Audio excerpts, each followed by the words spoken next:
Bureau chief Pakistan Rana Alamgir Abbas सुल्तानी की report के मुताबिक रहीम यार खान आरपीओ मोहम्मद जुबैर दरिशी की थाना एयरपोर्ट की फॉर्मल इंस्पेक्शन, डीपीओ ऑफिस में खुली कचहरी का इनेकाद। तफसील के मुताबिक आरपीओ मोहम्मद जुबैर दरिशी ने डीपीओ असद सरफराज खान के हमरा सर्कल सिटी थाना एयरपोर्ट का दौरा किया।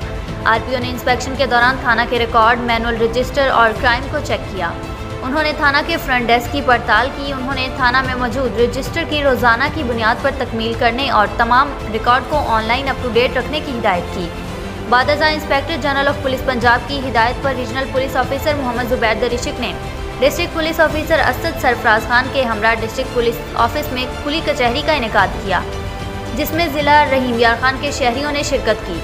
खुली कचहरी में 35 से ज़ायद शहरियों ने अपनी दरख्वास्तें जमा करवाईं, जिनको सुनकर आरपीओ ने मौका पर अहकामात जारी करते हुए मुतलका अफसरान से 7 यौम में रिपोर्ट जमा करवाने की हिदायत की। आरपीओ ने आने वाले साइलिन से गुफ्तगू करते हुए कहा कि आप लोगों की आसानी और खिदमत के जज्बा से सरशार होकर खुद चल कर आपके पास आया हूँ। इसके बावजूद भी अगर किसी साइल का जायज़ मसला हल नहीं होता तो वो किसी भी दिन मेरे दफ्तर आ सकता है। शहरियों को इनकी दहलीज पर इंसाफ फराहम किया जाएगा।